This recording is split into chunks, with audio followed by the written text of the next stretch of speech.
नमस्कार दोस्तों, जय हिंद।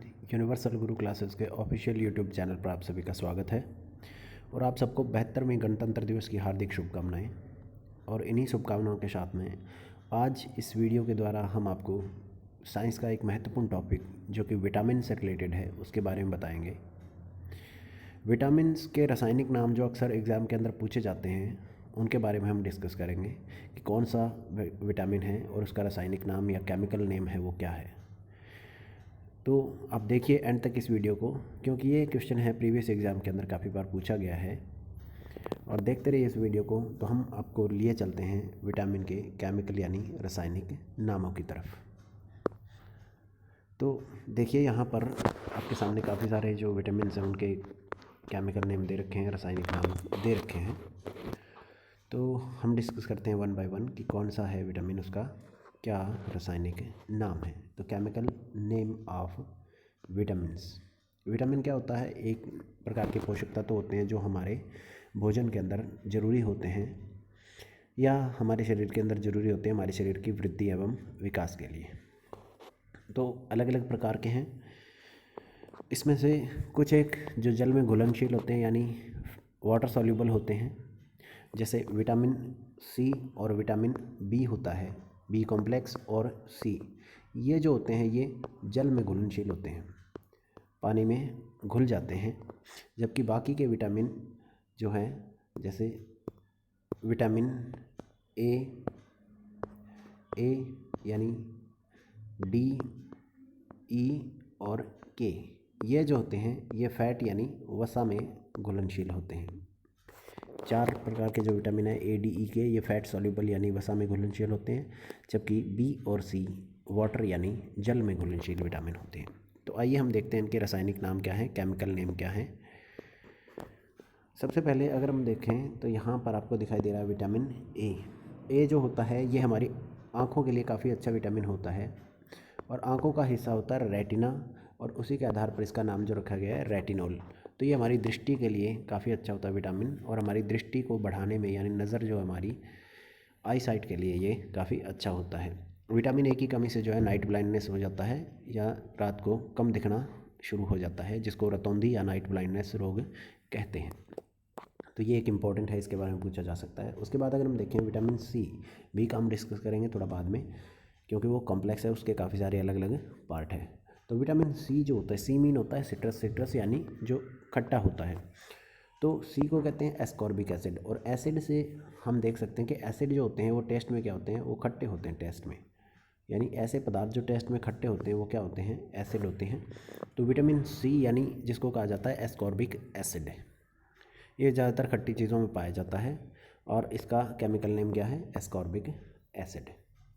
उसके बाद अगर हम देखें विटामिन डी जो होता है ये सूर्य की रोशनी में हमारी बॉडी है खुद सिंथेसाइज करती है। हमारी बॉडी, हमारा शरीर है वो सूर्य के प्रकाश में, इसको सूर्य के प्रकाश में हमारा शरीर है वो अपने आप सिंथेसाइज करता है या संश्लेषित करता है। तो विटामिन डी है, इसको नाम दिया गया है कैल्सीफेरॉल नाम क्यों दिया गया है?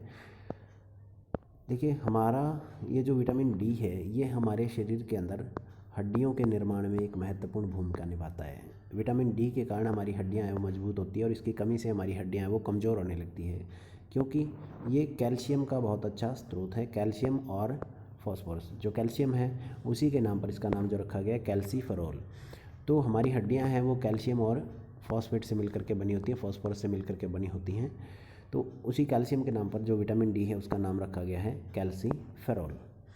उसके बाद अगर हम देखें विटामिन ई जो हमारे मेटाबॉलिक जो एक्टिविटीज़ हैं यानी उपापचयी क्रियाएं होती हैं शरीर के अंदर उसके लिए महत्वपूर्ण है, और विटामिन ई का जो रासायनिक नाम है वो होता है टोकोफेरॉल। उसके बाद अगर हम जिक्र करते हैं विटामिन के जो होता है हमारे शरीर के अंदर ब्लड क्लॉटिंग के लिए इम्पॉर्टेंट होता है, रक्त का जो थक्का बनने के लिए ज़रूरी होता है खून, इसी की वजह से हमारा शरीर का वो जमता है चोट लगने के बाद में। तो विटामिन के जो है उसको कहा जाता है फिलोक्विनोन कहा जाता है विटामिन के को।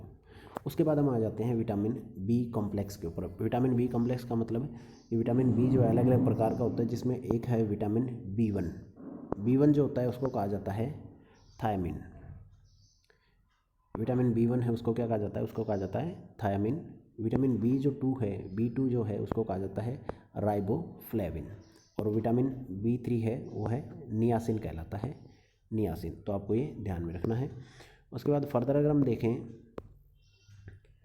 फर्दर जो नेक्स्ट है उसमें विटामिन B5 आता है। तो 5 मीन पेंटा, और पेंटा से होता है पेंटोथेनिक एसिड। विटामिन B5 होता है पेंटोथेनिक एसिड। उसके बाद विटामिन B6 अगर हम देखें तो वो कहलाता है पायरिडॉक्सिन।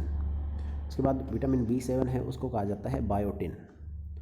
और विटामिन B9 है वो कहलाता है फॉलिक एसिड, जो कि हमारे रक्त के लिए काफ़ी ज़रूरी होता है, क्योंकि फॉलिक एसिड यानी जो आयरन है वो हमारे रक्त का एक महत्वपूर्ण हिस्सा है, हमारे रक्त के हीमोग्लोबिन का एक महत्वपूर्ण हिस्सा है। तो ये विटामिन B9 या फॉलिक एसिड हमारे रक्त के लिए ज़रूरी होता है। इसके अलावा अगर हम बात करते हैं, एक विटामिन और होता है जिसको कहा जाता है विटामिन B12। अब ये जो B12 है, कॉपर इसका एक महत्वपूर्ण पार्ट है, तो इसलिए इसको कहा जाता है साइनो कोबालमिन या कोबालमिन भी कहा जाता है। साइनो कोबालमिन या फिर खाली कोबालमिन भी आपको लिखा हुआ कहीं ना कहीं मिल जाएगा। तो विटामिन B12 कहलाता है साइनो कोबालमिन या कोबालमिन। कॉपर इसका एक महत्वपूर्ण पार्ट है, इसको कहा जाता है साइनो कोबालमिन। तो ये अलग अलग टाइप के विटामिन हैं जिनके रासायनिक नाम हमने आपको बताए हैं। इसके अलावा बताया कि कौन से विटामिन हैं किसमें,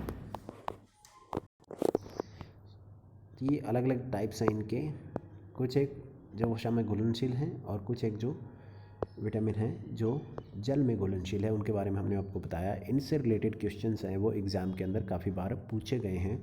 और आगामी जो एग्ज़ाम है, चाहे वो HSSC के एग्ज़ाम हो या फिर SSC के एग्ज़ाम हो या फिर जो रेलवे के जो NTPC वगैरह के जो एग्ज़ाम चल रहे हैं, उनके अंदर ये एग्ज़ाम किसी भी प्रकार का कॉम्पिटिटिव एग्ज़ाम है उनके अंदर विटामिन्स के बारे में पूछा जाता है। तो एक महत्वपूर्ण जानकारी है अपने आप में। इनके वैज्ञानिक नाम, जो रासायनिक नाम है वो क्या है और किस प्रकार से ये काम आते हैं। फर्दर इनसे होने वाली बीमारियों के बारे में हम डिस्कस करेंगे, लेकिन वो अलग वीडियो के अंदर हम जानेंगे। तब तक के लिए आपको एक बार फिर से गणतंत्र दिवस की हार्दिक शुभकामनाएं। जय हिंद।